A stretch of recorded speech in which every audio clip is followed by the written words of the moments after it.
Hello everyone, welcome back to our channel. तो आज हम यहाँ पे डिस्कस करने वाले हैं बेसिक्स ऑफ मैनेजमेंट के बारे में। तो चलिए जानते हैं मैनेजमेंट होता क्या है, बेसिक्स ऑफ मैनेजमेंट यहाँ पे क्या है।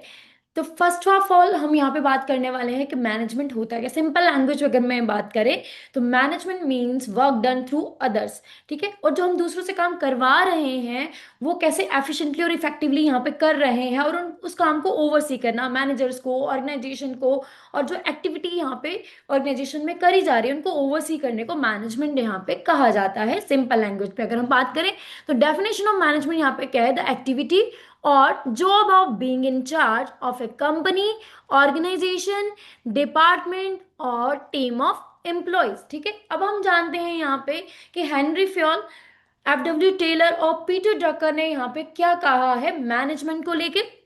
तो हेनरी फ्यूल यहाँ पे कहते हैं मैनेजमेंट का मतलब क्या होता है, जब हम दूसरों से इफेक्टिवली और एफिशिएंटली वर्क करवाते हैं। जैसे कि इन्होंने बोला है कि कंप्लीट करवाना है activities efficiently, effectively and efficiently, तो उसको यहाँ पे मैनेजमेंट कहा जाता है। और एफ डब्ल्यू टेलर की अगर हम बात करें तो इन्होंने यहाँ पे साइंटिफिक प्रिंसिपल्स दिए थे अपनी book the principle of scientific management में। ठीक है, इनका मेन फोकस जो है वो रहता था लेबर प्रोडक्टिविटी पे, ओवरऑल इकोनॉमी की एफिशिएंसी इंप्रूव करने पे, इंडस्ट्री की एफिशिएंसी को इंप्रूव करने पे। ठीक है, ये फोकस करते थे कि अगर यहाँ पे लेबर प्रोडक्टिविटी इंप्रूव होगी तो इंडस्ट्रियल, ओवरऑल इंडस्ट्रियल एफिशिएंसी जो है यहाँ पे इंप्रूव होगी। और इनको यहाँ पे इनके जो मैनेजमेंट प्रिंसिपल्स हैं उनको टेलरिज्म भी यहाँ पे कहा जाता है। ठीक है, अब हम बात करते हैं यहाँ पे पीटर ड्रकर ने क्या कहा है मैनेजमेंट को लेके। पीटर ड्रकर का कहना है मैनेजमेंट जो है वो मल्टीपर्पस ऑर्गन है। ठीक है, जिसमें हम बात करेंगे that manages business and manages managers. Managers को, बिजनेस को, वर्कर्स को, वर्क को मैनेज करा जाता है, तो इसीलिए इसको मल्टी पर्पस ऑर्गन भी जो है वो कहा जाता है। और इनको फादर ऑफ मॉडर्न मैनेजमेंट भी यहाँ पे कहा जाता है। ठीक है, अगर हम बात करें इनका जो वर्क है, work in management theory and practices, the effective executive is his famous book जो है वो इनकी रही है। ठीक है, अब हम यहाँ पे बात करते हैं फंक्शंस ऑफ मैनेजमेंट की। मैनेजमेंट के फंक्शंस क्या कहते हैं। सबसे पहले हम बात करेंगे प्लानिंग की। देखो, कोई भी काम करना है हमें, उसके लिए हमें प्लानिंग करनी पड़ती है। ठीक है, चाहे हमें कहीं घूमने जाना है, चाहे हमें कोई भी काम करना है, राइट। वैसे ही मैनेजमेंट में भी और किसी भी ऑर्गेनाइजेशन में भी सबसे पहला स्टेप जो है वो प्लानिंग का रहता है। प्लानिंग में हम क्या करते हैं, गोल सेटिंग करी जाती है। ठीक है, गोल सेट करे जाते हैं, फ्यूचर में क्या एक्शन लेने हैं उसके लिए जो है वो प्लानिंग करी जाती है। ठीक है, हमारे ऑब्जेक्टिव्स क्या हैं, ठीक है, हमें क्या अचीव करना है। सपोज हमें यहाँ पे हमने टारगेट सेट कर दिया कि हमें 10% जो है वो सेल इंक्रीज करनी है अपने बिजनेस में। ठीक है, तो ये हमारा एक साल का क्या हो गया, ऑब्जेक्टिव हो गया, वो हम प्लानिंग करते टाइम यहाँ पे सेट करते हैं। ठीक है, तो इसमें ये देखा जाता है when to do, how to do. ठीक है, एंड यहाँ पे कैसे अरेंज करना है हमें सारे रिसोर्सेज को, और उन रिसोर्सेज को कैसे यूज करना है उसके लिए सारी प्लानिंग जो है यहाँ पे करी जाती है। ठीक है, फिर हम बात करेंगे यहाँ पे सेकंड फंक्शन की, दैट इज ऑर्गेनाइजिंग। ठीक है, ऑर्गेनाइजिंग में क्या होता है, इसमें मेनली तीन चीजें इन्वॉल्व रहती हैं। टास्क मैनेजमेंट मींस कि यहाँ पे ड्यूटीज डिवाइड करी जाती हैं, टास्क को डिवाइड करा जाता है, एक स्ट्रक्चर बेसिकली इसमें ऑर्गेनाइजेशन में होता है जिसमें एक हिरारकी सेट होती है। ठीक है, रिपोर्टिंग स्ट्रक्चर जिसे हम बोलेंगे कि कौन किसको रिपोर्ट करने वाला है, किसका कौन मैनेजर है, यहाँ पे मैनेजर का मैनेजर कौन है। ठीक है, वो आगे किनको रिपोर्ट करेंगे, एक रिपोर्टिंग स्ट्रक्चर रहता है। डिसीजन मेकिंग जो है वो अथॉरिटी एंड रिस्पॉन्सिबिलिटी जो है इसमें दी जाती है। ठीक है, तो ये मेन इसमें तीन चीजें रहती हैं डिसीजन मेकिंग में, अथॉरिटी एंड रिस्पॉन्सिबिलिटी आ जाएगी। फिर हम बात करेंगे स्टाफिंग की। तो स्टाफिंग की अगर हम यहाँ पे बात करते हैं, इसमें हम क्या करेंगे, right person on right job जो है वो सिलेक्ट करा जाएगा। ठीक है, इसमें सिलेक्शन होगा, रिक्रूटमेंट होगी, ट्रेनिंग प्रोवाइड करवाई जाएगी एम्प्लॉयज को, डेवलपमेंट जो है वो करी जाएगी एम्प्लॉयज की। ठीक है, और उनको जो ट्रेनिंग दी जाती है वो जॉब रोटेशन करके भी दी जा सकती है, जॉब एनरिचमेंट करके, प्रमोशन करके, ठीक है, पनिशमेंट में डिमोशंस करके, टर्मिनेशन करके, ठीक है, ट्रांसफर्स करके जो है उनको यहाँ पे सिखाया जाता है। तो ये सारी चीजें स्टाफिंग में इन्वॉल्व होती हैं। अब हम अगले पॉइंट पे चलते हैं जो कि है हमारे पास डायरेक्टिंग। ठीक है, अगला फंक्शन है डायरेक्टिंग, जिसके यहाँ पे फोर मेन कंपोनेंट्स हैं। बेसिकली जो एक्चुअल एक्शन है वो डायरेक्टिंग में ही लिए जाते हैं। जैसे हमने प्लानिंग करी, उसके लिए जो हमें स्ट्रक्चर चाहिए था वो हमने तैयार करा, ऑर्गेनाइजेशन में टास्क को डिवाइड करा, कौन क्या काम करने वाला है। फिर हमने यहाँ पे स्टाफिंग करी कि राइट पर्सन राइट जॉब पे रखा। अब उनको डायरेक्शन दी जाएगी काम कैसे करना है। इसमें 4 एलिमेंट्स कौन कौन से हैं? लीडरशिप, मोटिवेशन, कम्युनिकेशन एंड यहाँ पे सुपरविजन। ठीक है, उनको सुपरवाइज करा जाएगा काम करते हुए, ताकि कोई भी अगर प्रॉब्लम्स आती हैं उसी को उसी टाइम सॉल्व किया जा सके। फिर आता है हमारा next function, that is controlling. ठीक है, तो कंट्रोलिंग जो फंक्शन है इसमें, अब इसका क्या इंपॉर्टेंस है? जो प्लानिंग हमने करी उसमें जो टारगेट सेट करा था, अब एक्चुअल परफॉर्मेंस हमने क्या करी है। ठीक है, जैसे हमने उसमें बात करी थी कि 10% हमने सेल इंक्रीज करनी थी, वो यहाँ पे स्टैंडर्ड है। ठीक है, हमने सेट करा था। अब बेसिकली हमने यहाँ पे अचीव करा है ओनली 8%। जो है टारगेट हम अचीव कर पाए हैं, सेल्स हम इंक्रीज कर पाए हैं। ठीक है, तो कंट्रोलिंग में 4 स्टेप्स रहते हैं। पहला है हम सेट करेंगे हमारा स्टैंडर्ड, जो कि यहाँ पे 10% है। फिर एक्चुअल परफॉर्मेंस को देखा जाएगा जो कि यहाँ पे 8% है। फिर इसको कंपेयर करा जाएगा कि इसमें डेविएशन जो आई है 2% जो कम हुआ है वो क्यों हुआ है, क्या रीजन है उसके। फिर उसके बाद यहाँ पे उसके लिए करेक्टिव एक्शन जो है वो लिए जाते हैं। ये होता है 4 स्टेप, जिसमें हम बात करेंगे corrective action to achieve the desired objective के लिए जो रहेंगे वो यहाँ पे लिए जाएंगे। होप आपको कॉन्सेप्ट जो है यहाँ पे क्लियर हो गया है।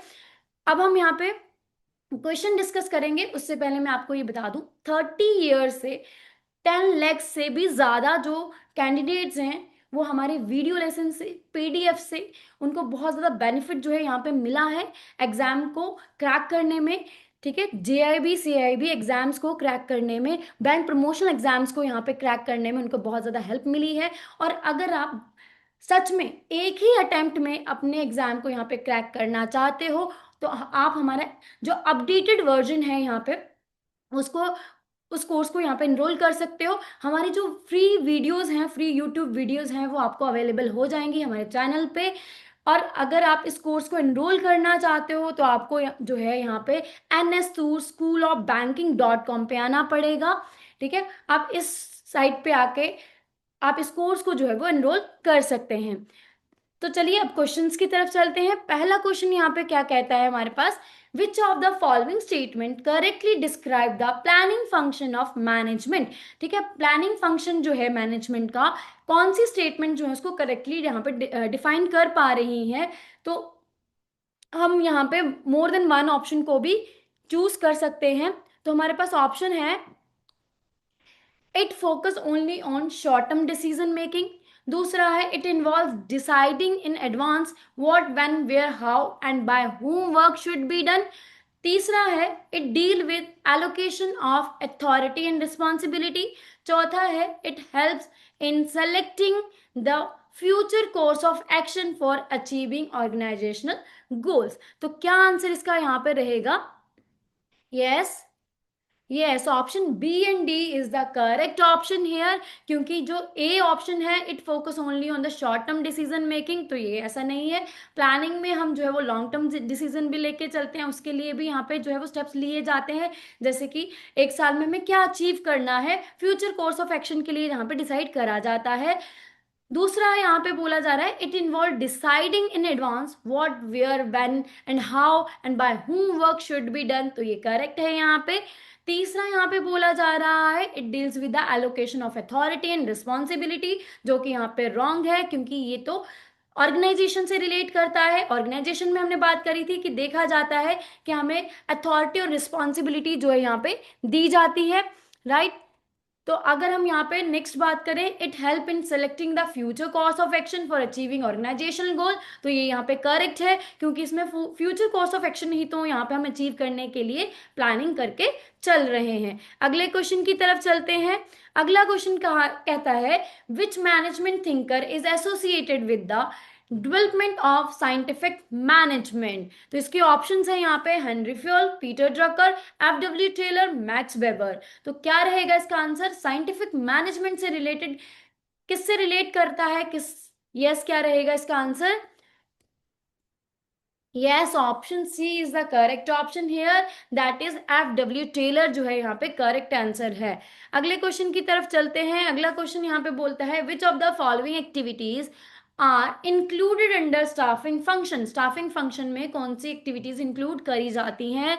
अब एक से ज्यादा ऑप्शन को यहाँ पे सेलेक्ट कर सकते हो। पहला है रिक्रूटमेंट एंड सिलेक्शन, दूसरा है लीडरशिप एंड सुपरविजन, तीसरा है जॉब रोटेशन एंड प्रमोशन, चौथा है एस्टैब्लिशिंग परफॉर्मेंस स्टैंडर्ड।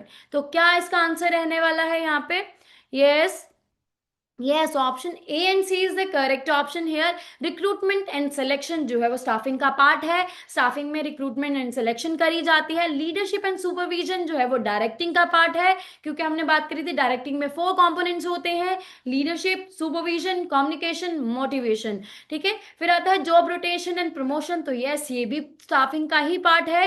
ये जॉब रोटेशन करके, प्रमोशन करके भी जो है हम एम्प्लॉयज को मोटिवेट कर सकते हैं और उनको जो है वो ट्रेनिंग प्रोवाइड करवाई जा सकती है, नई नई स्किल्स सिखाई जा सकती हैं।